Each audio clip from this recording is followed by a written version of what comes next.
이번에도 대한민국이 기술 우위를 뽐냈습니다. 그것도 유도 체계의 본고장이라 할 수 있는 미국의 한국산 유도 로켓을 수출한 것인데요. 그 주인공은 바로 LIG 넥스원의 비공입니다. 사실 계약 주체인 미국뿐 아니라 개발 당사자인 LIG 넥스원은 말을 아끼고 있지만 이미 미국의 주요 방산 매체들은 이를 기정사실화하여 소식을 타전하고 있습니다. 이는 대한민국이 개발한 무기 체계 완제품이 미국에 진출하는 최초의 사례이자 미국 진출의 물꼬를 트는 기념비적인 사건이라 할 수 있습니다. 그래서 준비했습니다. 오늘은 미국이 대한민국 비공에 눈독 들이는 이유와 그 성능에 대해 자세히 알아보겠습니다. 지금 보시는 영상이 마음에 드셨다면 지인들의 카톡으로 공유해주세요. 여러분의 구독과 좋아요는 꺼리튜브 영상 제작에 많은 힘이 됩니다.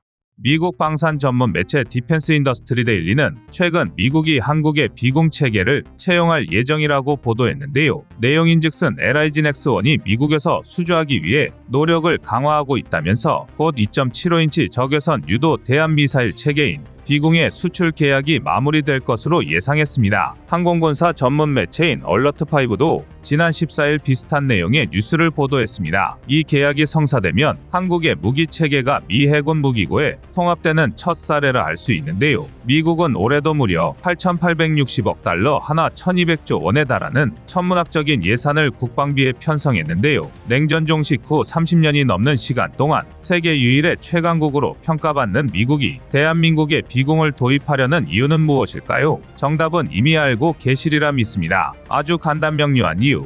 미국의 대한미사일보다 비공이 한 수 위이기 때문입니다. 대한민국 국방과학연구소와 LIG 넥스원의 협업으로 개발한 비공은 2.75인치 70mm의 작은 구경에 길이는 약 1.9m, 무게는 15kg에 불과한 소형 대한미사일입니다. 비교적 소구경임에도 불구하고 사거리만 5에서 8km에 육박하며 동체 고정형 비냉각식 적외선 영상 탐색기를 탑재하고 있어 주야간 언제든 작전 수행이 가능할 뿐만 아니라 발사 후 망각 기능도 갖추고 있습니다. 다시 말해 언제 어디서든 다수의 표적을 대상으로 연속 발사는 물론 동시 교전까지 가능하다는 겁니다. 또한 편의상 대한미사일로 분류하고 있지만 넓은 범용성과 우수한 유도 성능으로 지상, 해상, 공중 가리지 않고 전 영역에서 사용할 수 있습니다. 실제로 이미 비공을 실전에 배치한 대한민국은 함대함과 지대함 버전을 모두 개발했고 공대함 공대지 버전 역시 제한된 상태입니다. 심지어 일각에서는 비공을 기반으로 한 대드론 요격체계까지 검토되고 있을 지경이니 범용성 측면은 두말할 것도 없이 최상급입니다. 이러니 아무리 미국이라 해도 환장하고 탐낼 만합니다. 아닌 게 아니라 비공은 이미 벌써 4차례나 미국의 FCT 프로그램에서 우수한 성능을 입증해냈습니다. FCT 프로그램이란 미국 국방부의 주관으로 외국산 무기 체계를 도입하기 위한 일련의 기술평가 과정을 말하는데요. 미국 자체적으로 이 무기는 우리보다 동맹국이 개발하는 게 훨씬 유리하다는 판단하에 프로그램을 진행하기 때문에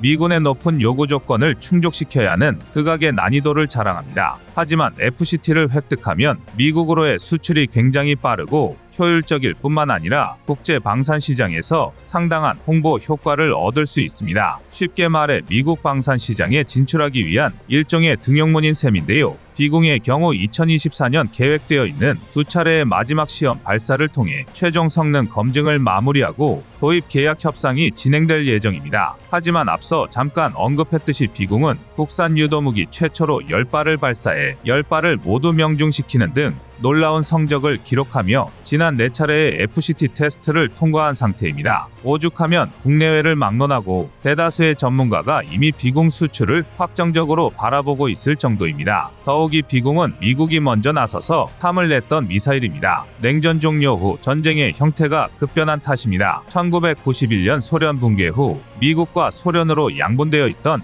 힘의 균형은 무너져 내렸고 전쟁의 형태도 대규모 전면전이 아닌 소규모 비정규전과 저강도 분쟁으로 변화했습니다. 이를 가장 잘 보여준 게 바로 해전인데요. 일례로 이전까지 미국은 해전을 대형 함정 간의 물리적 충돌로 규정하고 고화력 대한미사일을 주무장으로 채택했습니다. 대표적으로 하푼 대한미사일만 봐도 탄도 중량 221kg의 길이는 3.8m가 넘으며 사거리는 공중발사형 AGM-84D가 무려 220km, 함대함 잠대함 버전인 RUGM-84D는 140km에 이릅니다. 하푼이 아니라면 SM-2 같은 이지스 시스템 기반 미사일이면 충분하다고 판단했습니다. SM 계열 미사일이 일단은 대공 미사일로 분류되어 있더라도 상황에 따라 대지 대함 목표물에도 사용할 수 있기 때문입니다. 다만 SM2가 한 발당 18억 원이 넘는 고가의 미사일로 악명이 높다는 걸 생각하면 최소한 함급 대형 함정을 격침해야 수지타산이 맞습니다. 예를 들어 1988년 미 해군은 이란 카만급 고속정을 격침하기 위해 무려 5발의 SM2를 쏟아부었습니다. 고작 배수량 250톤짜리 고속정을 격침하기 위해 90억 원을 바다에 빠뜨린 셈입니다. 얼핏 같은 규모의 대한민국 신형 참수리급 고속정이 척당 685억 원 남짓이니 나름 수지타산 맞는 일처럼 보이는데요. 하지만 이란 카만급 고속정이 1974년 양산된 구형 고속정이라는 걸 감안하면 꺼림칙한 감정을 지울 수 없습니다. 그러나 이때까지는 해전은 초대규모 정규전에 수반되는 일이었고, 이에 따라 고화력과 긴 사거리를 갖춘 대함대공 미사일을 핵심 무장으로 갖추는 게 당연한 얘기였습니다. 고속정에 사용하기엔 조금 아까운 일이지만 오히려 이 때문에 근거리 방어용으로 저가형 대함미사일을 추가로 탑재하는 게 더 낭비였습니다. 하지만 이런 미국의 오판은 결국 끔찍한 재앙을 불러왔습니다. 지난 2000년 예멘에 정박 중이던 만재 배수량 8,500톤 규모의 미 해군 알레이버크급 구축함 USS 콜 좌연의 알카에다의 소형 모터보트 한 척이 자탈 돌격을 자행하면서 무려 17명의 수병이 숨을 거두고 39명이 치명적인 부상을 입는 참사가 벌어진 것입니다. 1987년 이라크 공군의 5인 사격으로 얼리버 해저드 페리급 호위함이 공격받은 이후 무려 13년 만에 일어난 USS 콜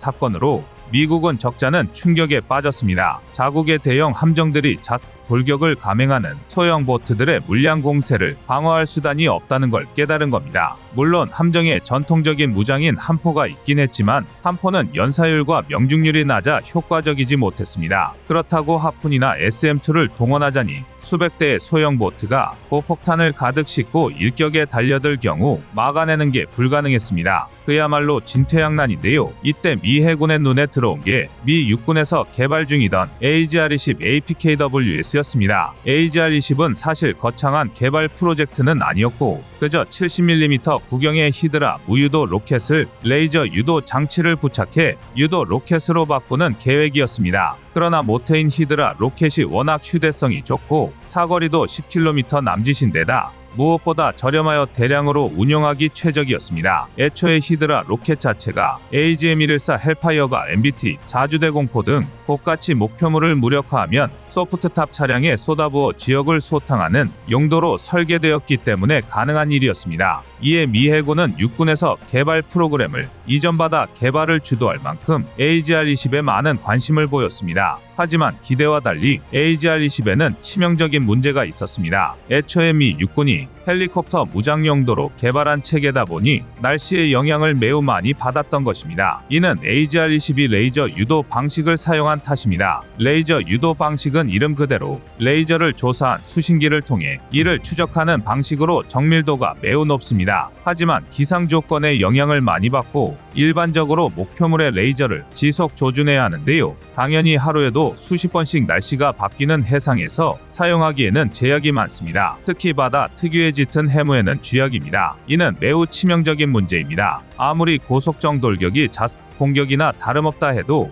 최소한 기습의 형태를 띠기라도 할 텐데 해무의 무용지물인 로켓은 반쪽짜리입니다. 게다가 AGR-20은 발사 후 망각이 불가능했습니다. 즉 한 번에 다수의 적을 상대하기가 어렵다는 뜻입니다. 이를 극복하려면 레이저 유도 방식이 아닌 적외선 유도 방식으로 유도 시스템을 바꿔야 하지만 70mm 소구경이 이런 고성능 기술을 탑재한다는 것 자체가 쉽지 않은 데다 가격까지 안정화하려면 또다시 적잖은 연구가 필요합니다. 절대 쉽지 않은 일인데요. 게다가 미국의 동맹 중에는 이 어려운 걸 진작 개발에 성공하다 못해 이미 실전 배치까지 끝낸 나라가 있었습니다. 바로 대한민국입니다. 대한민국이 비공을 개발한 이유는 미국과 굉장히 유사합니다. 다만 미국이 잠재적 위협이었다면 대한민국은 실제적 위협이었을 뿐입니다. 다름 아닌 북한 때문입니다. 북한은 배수량 40톤 내외 PT 어뢰정부터 2023년 공개된 신형 미사일 고속정까지 확인할 수 있는 것만 최소 660척 이상의 소형 함정을 보유하고 있습니다. 여기에 길이 21m로 최대 속력 시속 74에서 96km인 35톤급 공방2와 길이 18m로 최대 속력 시속 96km인 20톤급 공방3와 같은 공기부양정 130척을 운용하고 있으며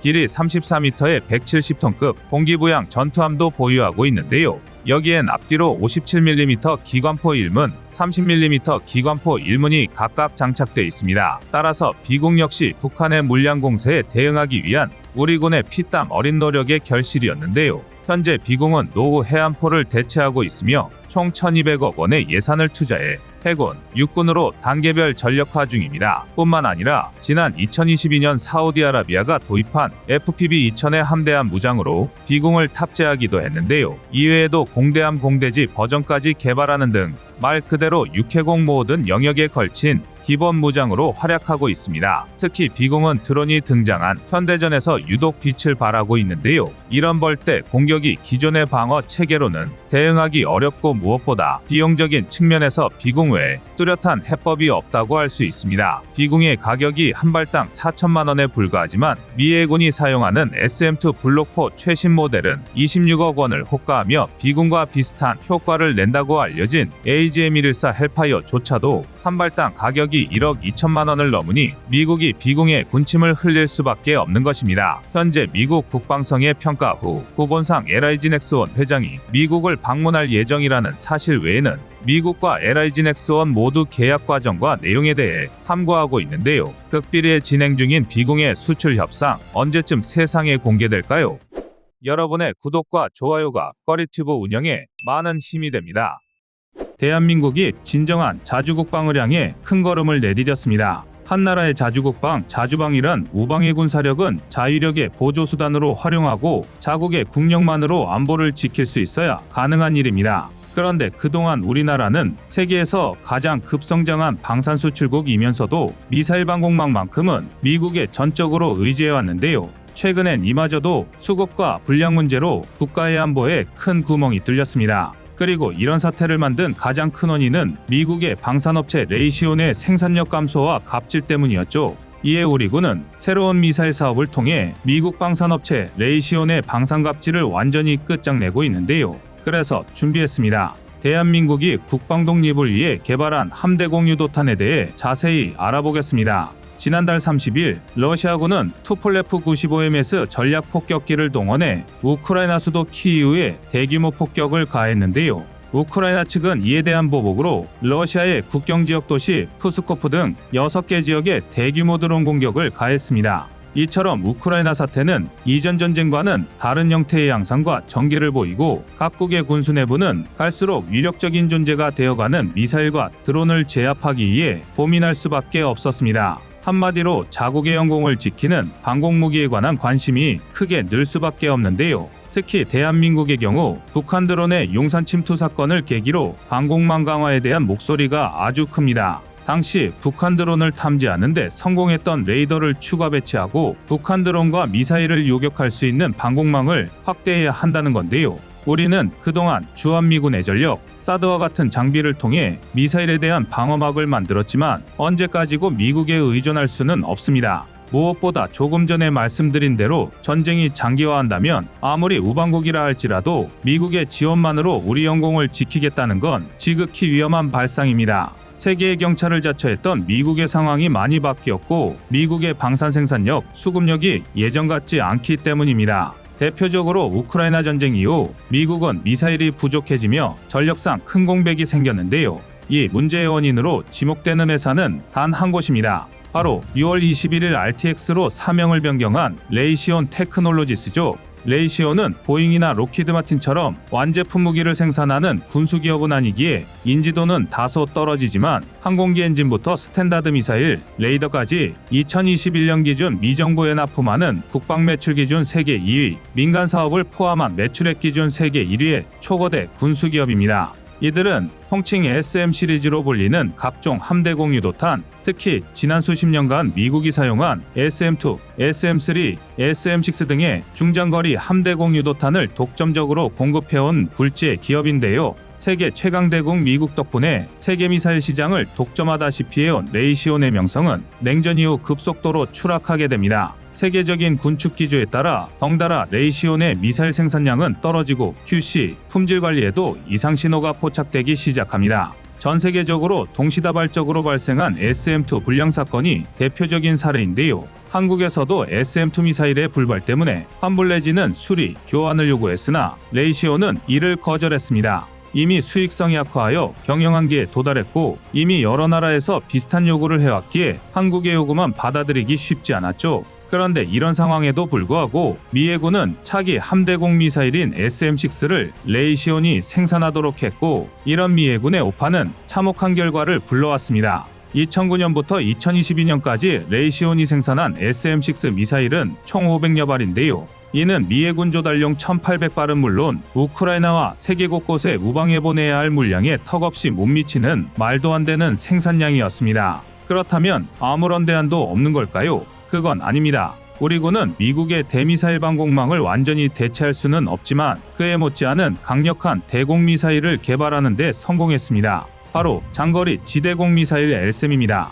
LSAM은 우리 군이 확보한 국산 지대공 무기 체계 중 가장 강력한 미사일입니다. 최근 개발이 완료되어 양산 절차를 밟고 있는데요. 이 LSAM의 성능이 정말로 어마어마합니다. 310km 떨어진 탄도미사일을 40에서 70km 고도에서 격추하는 게 가능합니다. 뿐만 아니라 최대 마하 8.8에 달하는 극초음속 비행체 요격이 가능해 탄도미사일은 물론 중국과 북한이 최근 개발해 속도를 내는 극초음속 비행체 HGV를 요격할 수 있습니다. 정말 대단한 성능인데요. 여기에 더해 격추 확률을 높이기 위해 적미사일 근처에서 폭발하는 파편 방식이 아니라 적미사일에 직접 충돌하는 히트-투-킬 기능이 탑재됐습니다. 이런 기능이 탑재된 발사체를 킬비이클이라 하는데요. 이 킬비이클을 개발하는 데 성공한 나라는 현재까지 미국과 이스라엘을 제외하면 한국이 유일합니다. 한마디로 중국, 러시아, 독일, 일본 등 네로라 하는 나라들을 제치고 세계에서 세 번째로 개발에 성공한 것이죠.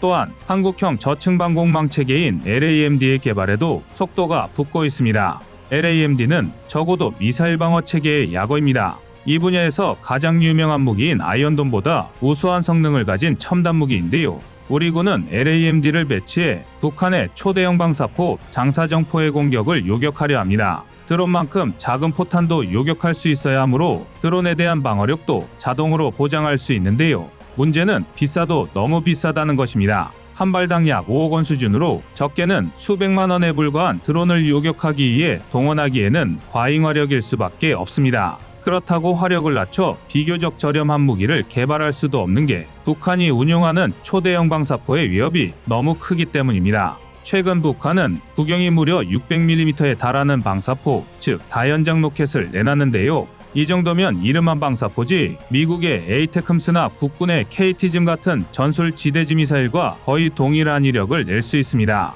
이런 고강도 위협에 대응하기에는 아이언돔급으로는 무리가 따르기 때문에 비싸더라도 대응 능력이 확실한 LAMD를 개발하고 있는 겁니다. 그런데 이게 끝이 아닙니다. 우리 군에서는 LSAM의 탄도미사일 방어 버전과 공중전 사양을 넘어 군함이 사용할 수 있는 함대공 사양을 개발 중입니다. 총 사업비 6,900억 원을 들여 AAM을 개조한 고성능 함대공 미사일을 개발하는 걸 목표로 하고 있는데요. 사실 우리 군이 이 정도로 함대공 미사일 개발에 전력을 기울이게 된 이유는 전술한대로 레이시온의 지분이 상당히 큽니다. 지난해 7월 14일 환태평양 합동연습 림팩에서는 큰 사고가 있었죠. 이순신급 구축함이 발사한 SM-2 미사일이 요격 과정에서 공중 폭발한 것인데요. 말이죠, 공중 폭발이지 그냥 목표물을 잃고 요격에 실패했습니다. 그리고 한 발당 18억 원을 호가하는 함대공 미사일의 요격 실패 원인은 어이없게도 미사일 무장지 시장치의 오류였습니다. SM-2 미사일은 무장지 시장치와 무장지 시장치의 명령을 받는 유도탄 조사기에 도움을 받아 운용되는데요.